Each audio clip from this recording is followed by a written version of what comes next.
Hey there folks, welcome back to CYPTV. Let's jump right into the videos. This is literally shining in my bedroom window. Am I the only one that see this? Yo, am I the only one that see this? Looks like a cross. I look out my window and this is what I see. I've never seen it like this before. This is nutty. Y'all look at that. This is great. Do y'all see what I see?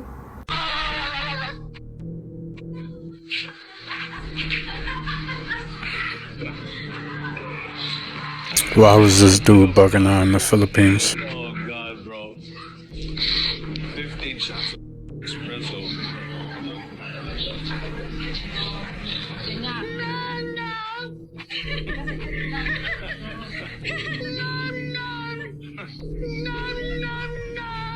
Straight weirdo vibes.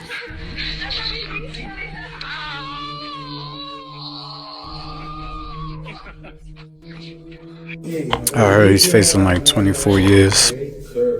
It's crazy. Anything you say can be against you in the court of your own choice. If you cannot afford the counter, the government will be provided for you at government expense. You understand that?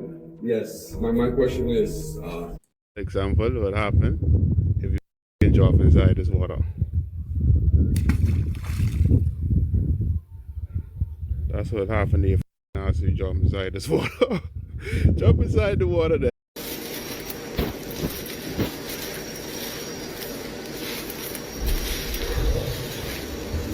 Barulho é esse? Barulho.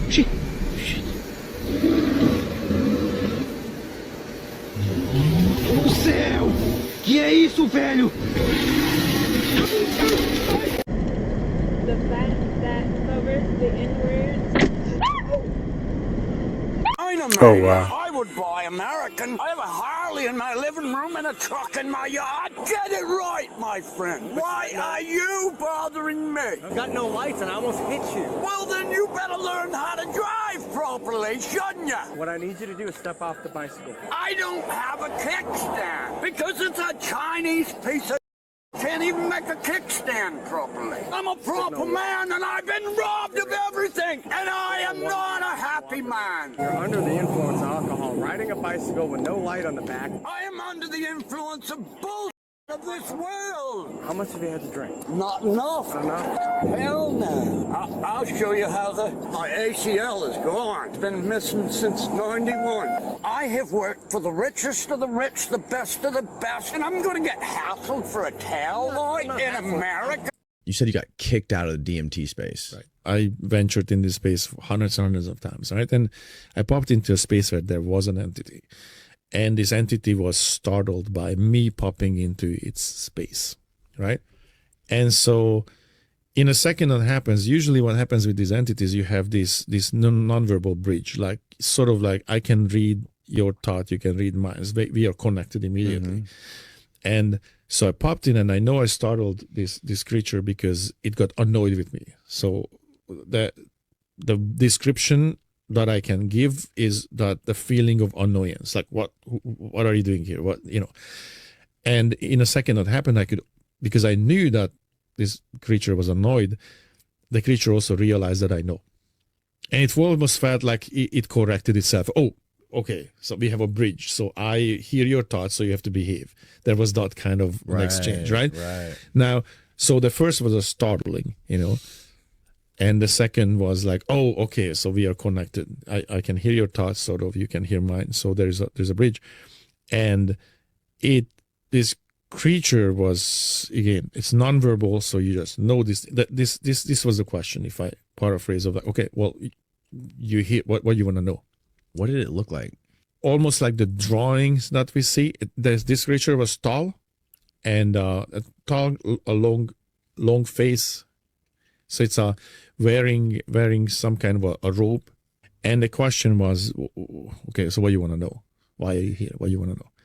And in my mind, I played the game immediately. And it was really quick that I played that like, well, I can ask all these questions and the answer actually doesn't matter. That was the strangest thing. Like I came to a conclusion, like, ask what? And what difference it makes. If I know or I don't know, doesn't matter. And I was like, oh, I'm just passing through. I don't really have a question. And this thing got annoyed with me to the point, like, boom, I was out. The experience stopped completely. The vision stops. I was out. I was sitting in my little meditation chair that I sit. And after that, for months, I could not get back in at all, no matter what I would do. So I was just kicked out. Watch the terrifying moment a driver plunged a staggering 40-foot head-first off an unfinished bridge after following Google Maps on his phone. CCTV footage shows the BMW flying over the bridge, slamming bumper first onto the pavement and nearly flipping into oncoming cars. The shocking crash happened in Indonesia when a 61-year-old man took the wrong turn while following Google Maps and flew through a gap in the concrete barriers. Medics arrived at the scene and both the driver and his passenger miraculously survived the crash. The driver told reporters, "The road suddenly became dark and there were no other cars. Then I realized there was a problem when the car started falling and crashed on the ground. My friend said she's not getting in the car with me again."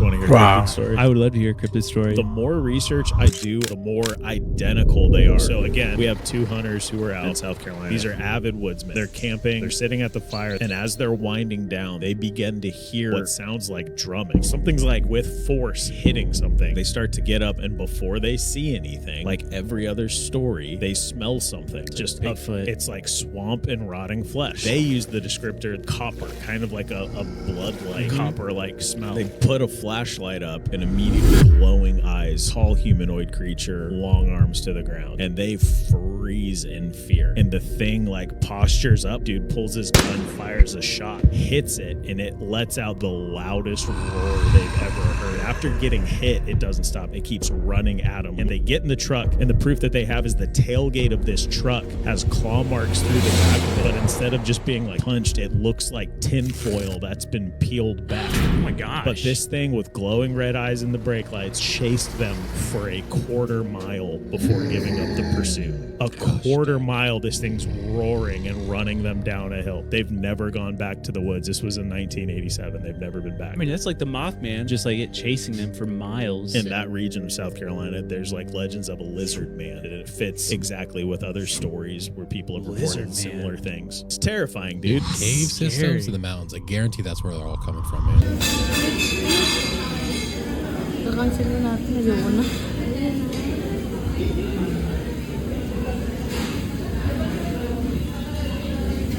Those maggots? Oh, hell no.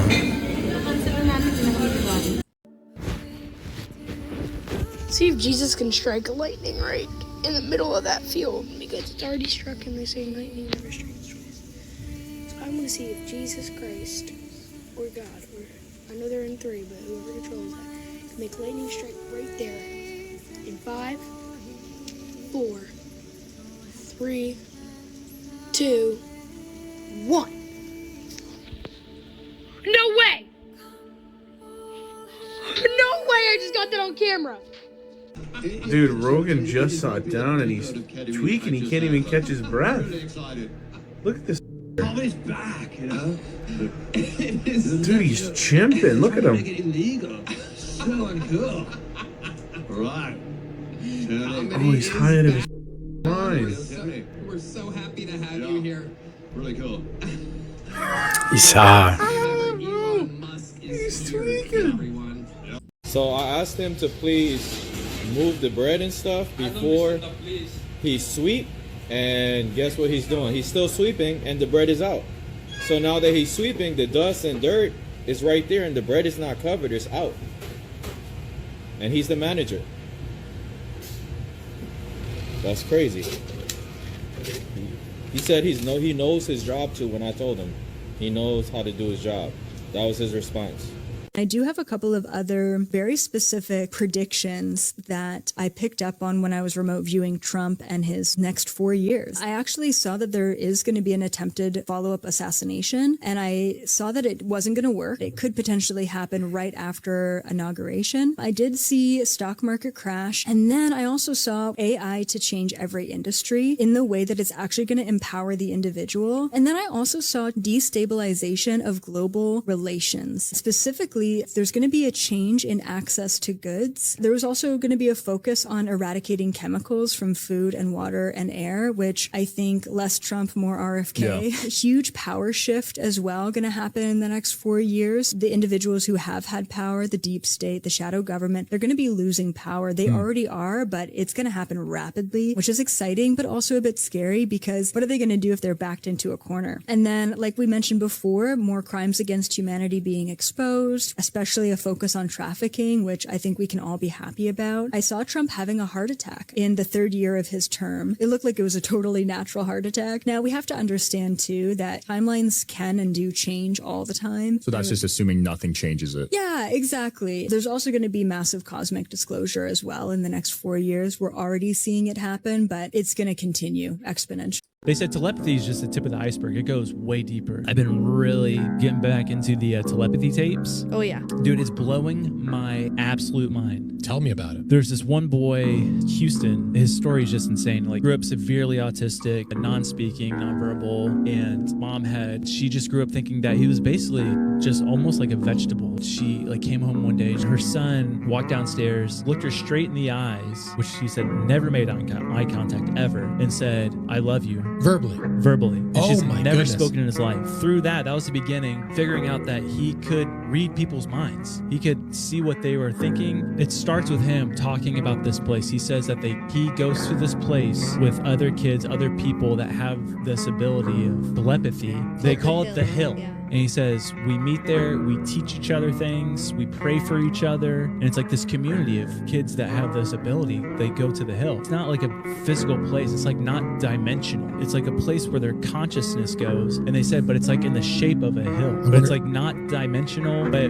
do you want me to tell you how to channel? We're all spirit in a body. We're all having a human experience. And all you have to do is focus on the now. You don't exist in the future. That's called anxiety. You don't exist in the past. That's called depression. You only exist here. So let's practice on being in the now. You ready? Okay, yeah. So just sit and then just focus on what the table feels like. So everything kind of zooms in and it gets very quiet. And then you start to pick up on everything else. And then you realize when you get quiet, the world gets loud. That's now kind of like the first step of channeling. You have to start simple, otherwise you're going to mess yourself up. So you have to sit in the same room, the same smell. I would even say turn off the music, and then you have to just sit there, be in that now, and notice what your space feels like. Then the second thing is you have to start learning about different energies and how different places feel. Take that moment like that sitting there in quiet, go to a grocery store, stand there, be the weirdo in the corner by the celery, but you'll be able to feel it's different than your room at home. Once you learn your space, if you want to learn to channel for other people, you have to go and channel and feel people that you are not close to. So then where do spirits come in with all this? Every person normally has between 1 to 3 spirits hanging out with them, but then they have to want to connect with you. Because remember, you are a spirit in a body, and we're not being egotistical. We're saying, I love you. Do you want to come in and pop in my brain and play with it? And they have to be able to not only learn how to do that, they have to have the energy to do that. And then you have to learn how to tune like a radio station to what frequency they're on.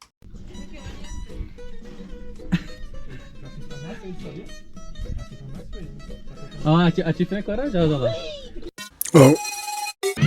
Did you know that everything they told you was wrong? They told you the body need food 3 times a day. But did you know that ain't what it need? Do you know that ain't what it need? That's gonna make it too heavy to carry. And it's gonna make you sick. It's gonna put a parasite in your body. Do you know when you hungry, you go growling, it's a parasite? Your stomach not growling because it's hungry. It wants more of that poison. Yeah, food was the first drug. Facts. A lot of people don't know. You got some food? So, what do you say about You think that's true? If your stomach's growling, you got parasites in your stomach? That sounds a little crazy to me. I wonder if that's true. I'm gonna look that up. Kara ifrit. Yani feşa değildi sanki.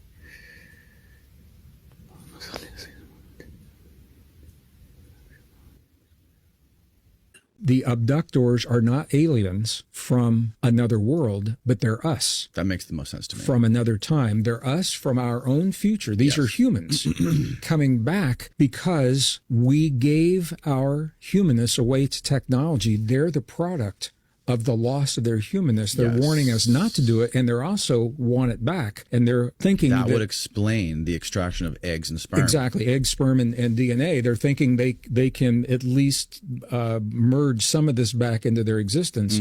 There's something about us that's worth preserving. There's something about us, and that this isn't going to go on for decades. We're at this, this is within the next year, 2 years, 3 years, certainly 5 years between now and 2030. If we give our humanness away, we can never go back. Because we're at a point in our evolution that they were in their evolution a long time ago, where they had to choose between biology and technology. They chose technology. They lost the ability for emotion.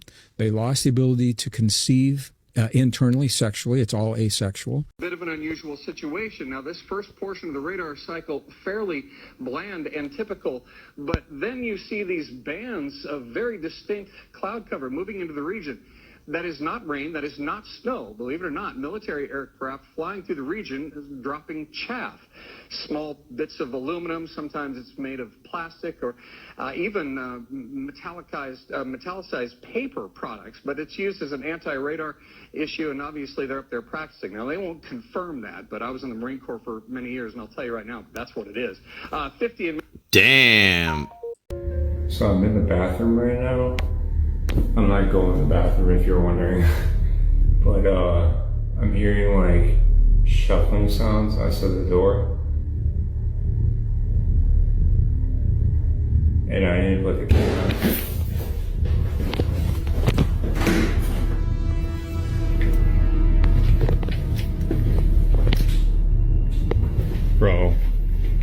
Bro, what the f was that? No.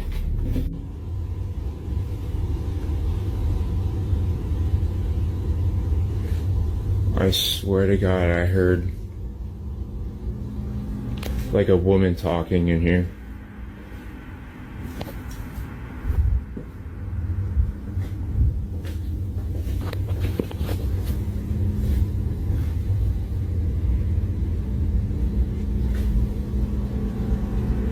I swear to God, I heard a woman talking. What the fuck? Oh, no. No, I'm not doing that.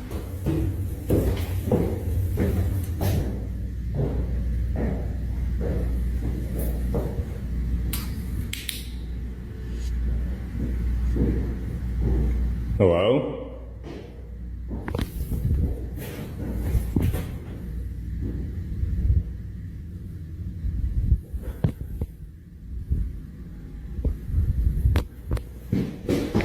Oh my God, what the f?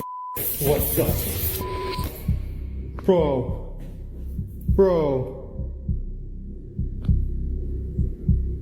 Holy shit. No.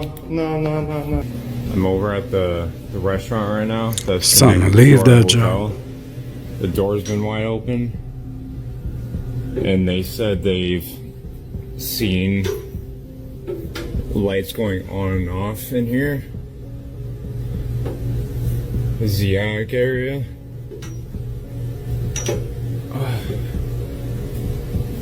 Very, very narrow stairs, and I just smashed my head on this freaking pipe.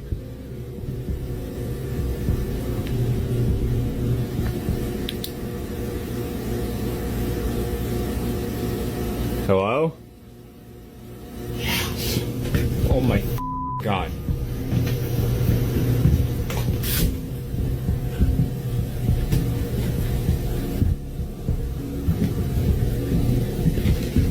There's no one here.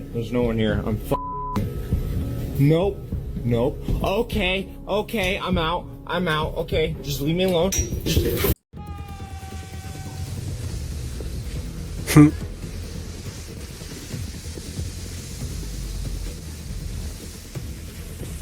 Alien spirits. Aliens are spirits?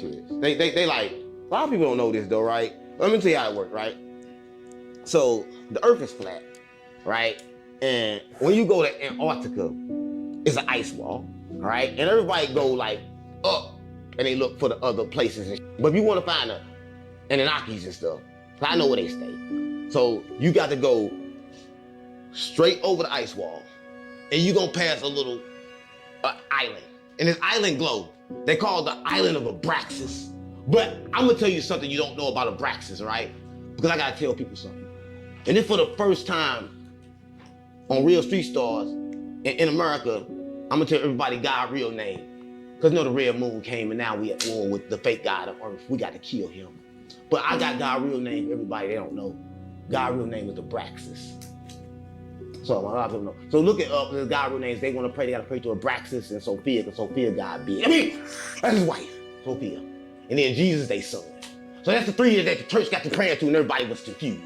But I just put it together so they know. So it's three. It's Abraxas, it's Sophia, and it's Jesus. That's the Holy Trinity the church talking about. But they ain't gonna give you all the power. But the power is in Abraxas. And this probably from 200 to 300 time period, this is what they call the bloodstone. But back in these old days, they would use these things for certain things that come into the realm.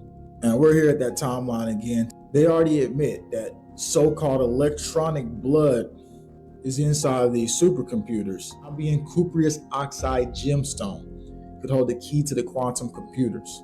Miners in these regions often interpret the presence of copper as a sign they were on track to uncovering abundant reserves of copper.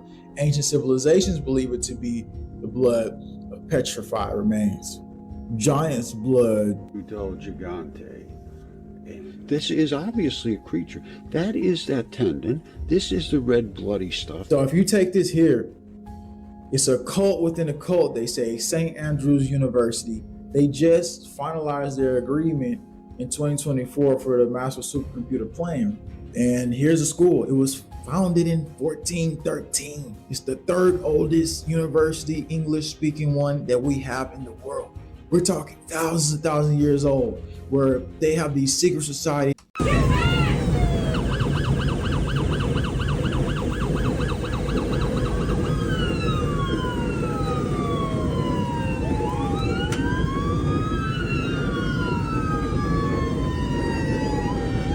And, but the moon came up, among other things. And he said, listen, after Swan was sent, we kept sending people to the moon, remote viewers. And we distinctly got the message from these guys on the moon, do not keep sending people here. This is off limits. And we didn't listen to them. And the last viewer that we sent up there, his soul is trapped on the moon. His body is in a coma in a special medical facility run by the CIA. And his family has been given like medical compensation or whatever. They told him, like, they told his family that the guy had died in the line of duty or whatever. And he's been held in stasis for years and years as they wait for his soul to come back from the moon, where apparently there's the capacity to lure and trap somebody's consciousness, which they finally did to one of these CIA remote viewers after repeatedly telling them not to surveil whatever's going on up there. Strange. We had a guy on here named David Morehouse. Oh yeah, yeah. He was a remote viewer, he was a part of these programs for a long time. I think it was in the 70s. I read his book Psychic Warrior. Early on. Yeah. And he said that he remote viewed the moon and there was nothing. He's like, it's all bullshit. There's nobody there. I don't know whether he was being blocked or what, but I can tell you some other things about the moon that are much creepier than a city on the dark side of it. Well, and here's another thing. If there was a city, why is it only on the dark side? Well, because that side faces away from us all the time. So because whoever built it doesn't want us to see it? Of course. Of course. That's the convenient place to put it. There's also another reason that's technical, which is that if you put, we've been studying this in terms of potential lunar colonization, that if you put listening telescopes, like the Arecibo dish, stuff that's meant to convey signals across space. If you put it on the side of the moon that faces the Earth, there's too much interference with radio signals coming from the Earth. So if you want to have basically interspace communication from the moon to elsewhere, it's better to put something on the side that always faces away from us, so that you're not bombarded with radio signals that are being transmitted from the Earth. Right. That's a technical reason why you would do it, but mainly I think it's, for concealment purposes. Okay, but the story of what's going on the moon is a lot more. It's a lot more startling than finding a city on the dark side of it, right? Because you could be dealing with a natural satellite that has been colonized at who knows what time by whatever spacefaring civilization. No, it looks like there's a much more disturbing scenario here, and our government became aware of this during Apollo 12 and 13. During Apollo 12, I think it was the lander that impacted the moon in a way that set off a seismometer that had been pre-positioned there. There was a seismograph that was pre-positioned on the moon. And when the Apollo 12 lander hit the surface of the moon, the signal that came from this seismograph was consistent with the ringing or vibration of a hollow object. Right. So the way that the shock wave passed through the moon suggested that there was very little inside the moon. Right. Okay? It rang like a bell, as they described it. For a while, right? In the first case, it was for almost an hour. So then they got curious about this. And in Apollo 13, they deliberately crashed the third stage of Apollo 13 into the surface of the moon to carry out a test to see whether this was a repeatable phenomenon, right?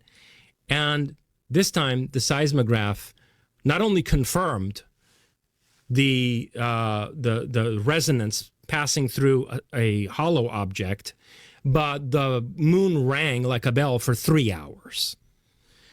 So, and they were able to tell like how much more or less of the moon, is apparently hollow. Right.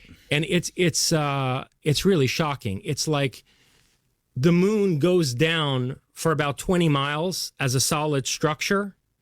And then on the inside, there's a distance of about 1,000 miles radially, 1,000 miles from the interior of the shell to the core, radially in every direction. In other words, the distance between Los Angeles and Seattle, or New York and St. Louis, or Paris and Prague, out from the center is hollow inside the moon. There was a recent NASA article that came out, I think it was on the NASA website, where they said they discovered caves, like underground caverns in the moon, which would suggest that it was like maybe like a honeycomb structure on the inside or something like that. I suspect that it's not natural caverns, but that what they're seeing are the hollows between all kinds of complex machinery that are inside that structure. One of the other things that they noted with these impact tests was that the moon it seemed to compensate and correct for the impact in a way that suggested there were oscillators inside the structure. Right. So I think probably there's machinery inside this thing. Now, another data point that corroborates that, going back to the remote viewers, is that Joe McMoneagle was tasked with remote viewing Mars in 1984. And this was a CIA operation run at the Monroe Institute. So it was CIA. He was working on contract for the CIA, and this was done at the Monroe Institute. He was the first remote viewer, right? I think he might have been. Well, no, I think Ingo Swann was the first remote viewer. Okay. But I think he had the designation 001 or something like that. Yeah, one. Maybe it was 2. I don't know. Yeah. But in any case, in 1984, Monroe Institute, and this has since been released. This is one of these classified documents that has since been declassified. It's called like Mars 1 million BC. You can look it up, Joe McMoneagle. Mars 1 million BC. Yeah, Joe McMoneagle. And so, look, Joe McMoneagle is tasked to look at... He doesn't know, of course. He's working blind to the target. That's how remote viewing is, right? But what's inside these envelopes are the photographs that the Viking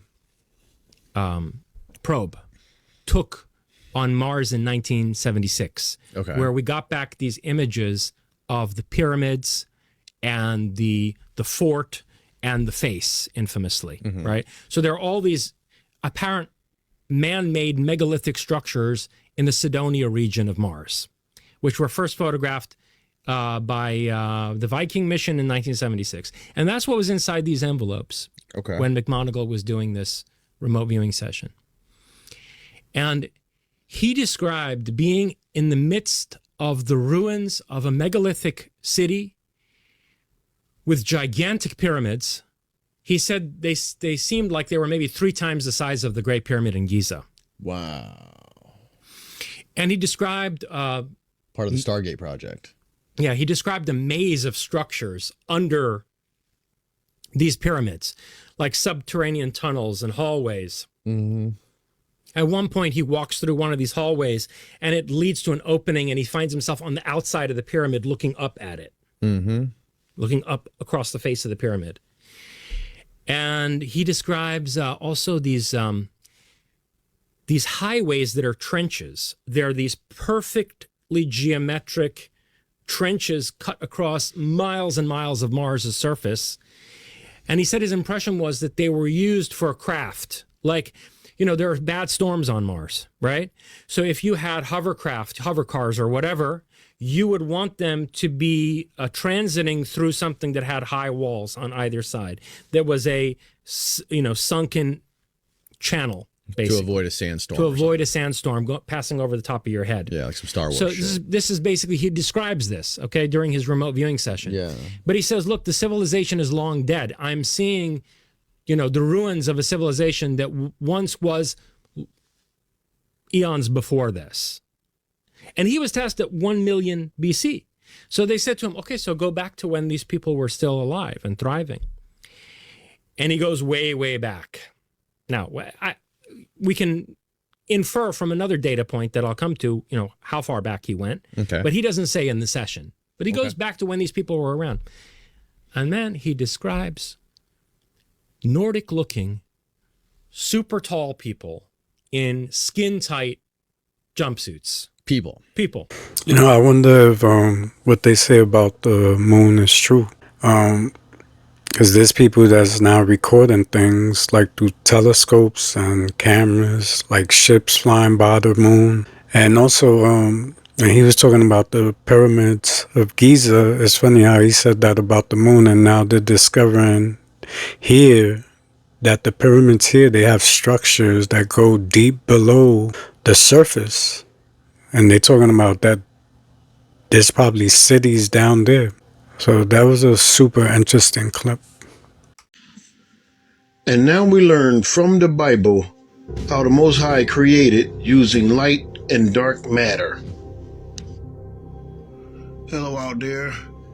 Today the Most High will be flexing his intellectual muscle by showing you how he created heaven and earth from the top down instead of the bottom up. And this shows how great he is. Now, the Most High does not mind revealing some of the blueprints, but he does not share the location of the building materials because these materials can cause some damage in the earth. Now, the Most High is using light, which is the regular light, or the bright light, or the heavenly glory light, and he's using dark light. He's using light and dark light to create things. I know it's weird, but this is what's going on when he explains this in the book of Enoch. And this is letting the scientists know that what they are trying to achieve with all of this money and time, he does it effortlessly. And that's why they have to build colliders and all kind of stuff to try to achieve what he does just with his voice. All right, so I'm going to read from 2nd Enoch 25th verse. It says, and I commanded the lowest things, let one of the invisible things descend visibly, and a doyle descend extremely large. And I looked at him, and behold, in his belly he had a great light. And I said to him, disintegrate yourself, Adoyo, and let what is born from you become visible. And he disintegrated himself, and there came out a very great light. And I was in the midst of the great light, and light out of light is carried thus. And the great age came out, and it revealed all the creation which I had thought up to create. And I saw how it was good. Two things 1 is the Most High said that he was in the midst of the great light. All right, I was in the midst of the great light. So is he light? So how is he able to be inside the light? Let's see what the Bible says. 1 John 1 and 5. This is the message we have heard from him and proclaim to you, that God is light, and in him there is no darkness. So the Most High is light. So that's how he's able to be in the midst of this light. The next question is, how did Adoyo end up with the Most High's creation? How did he end up with that? Because it says right here, and Adoyo descended extremely large, and I looked at him, and behold, in his belly he had a great light. And I said to him, disintegrate yourself, Adoyo, and let what is born from you become visible. And he disintegrated himself, and there came out a very great light. And I was in the midst of the light, and the light out of light is carried thus, and the great age came out. So how did this great age come out of this entity? And this great age happened to reveal all the creation which I had thought of. How did Adoyo end up with that information?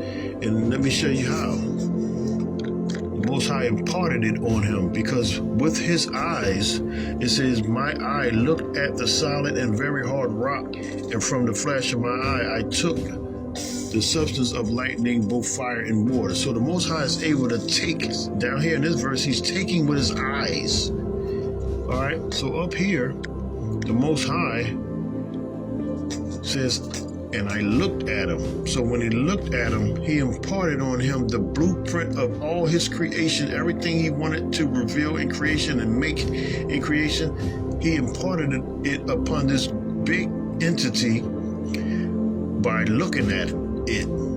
So this entity has all of the blueprints of the Most High installed in it, and nothing is even created yet, not even the Most High thought, because this is all thought. This is all he's just, it says, which I had thought up to create, and I saw that it was good. And I placed myself a throne. So this is how you know that the creation didn't even pop up yet, because he didn't even have a throne yet. So right here, and I placed for myself a throne. Now he's going by the blueprint to make himself a throne first. Remember I say he's building from the top down instead of the bottom up. And it says, and I sat down on it, and then the light, and then to the light I spoke, you go up higher than the throne and be solidified much higher than the throne and become the foundation for the highest thing. So he's telling the light to go up high. The same light that he uses to create his throne, he's telling it to go up high now.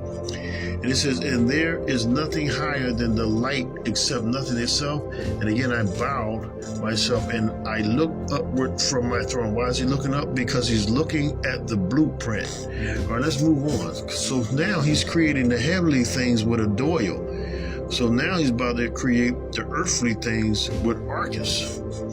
It says, and I called out a second time into the very lowest things, and I said, let one of the invisible things come out visibly solid. And Arcus came out solid and heavy and red. And I said, open yourself up, Arcus, and let what is born from you become visible. And he disintegrated himself, and there came out an age, dark, very large, carried the creation of all lower things, and I saw how it was good.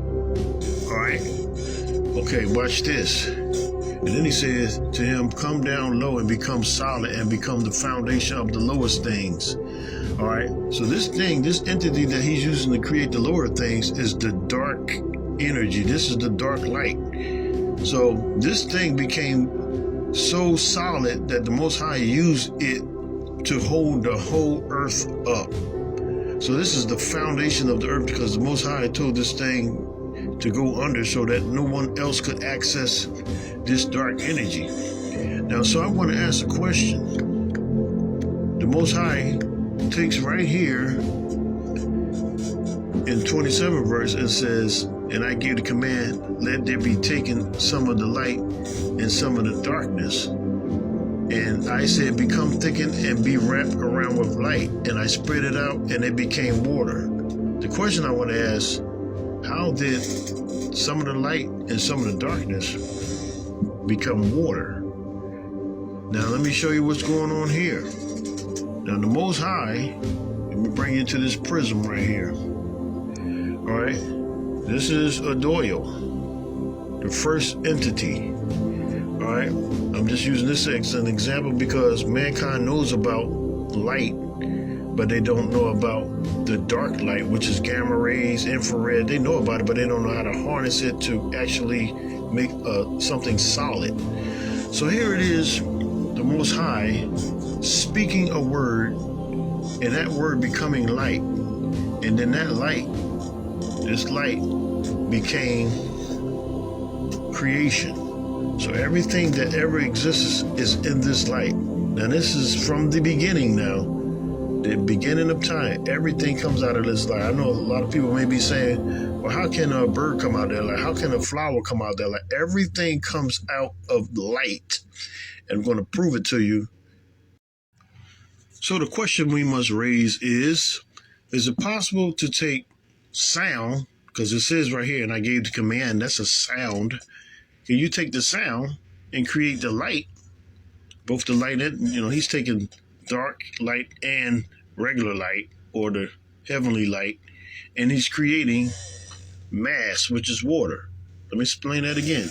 Are you able to take sound and create light, and then take the light and create mass? If man can do it, then the Most High can do it, right? Let's see if man did it.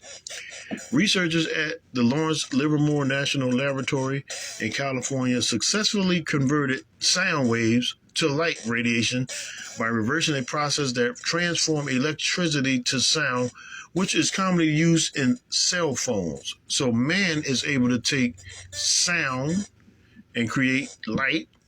All right, now let's see if we can take the light and create mass. Okay, here we go. Imperial physicists have discovered how to create matter from light, a feat thought impossible when the idea was first theorized 80 years ago. So I have proven to you that man has taken sound and created light, and took the light to create mass. But they're doing it on a small scale. But now they're trying to do it on a larger scale with all of these colliders and things like that. So I have proven to you that the Most High is doing effortlessly what man is trying to achieve with billions and billions of dollars worth of equipment.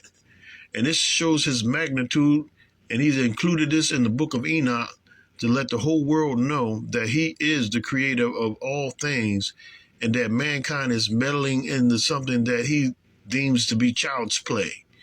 So I'm going to leave it at that. God bless you. Have a great night or day. And now, wise man trying to copy God. This is CYPTV. And until next time, I'm out.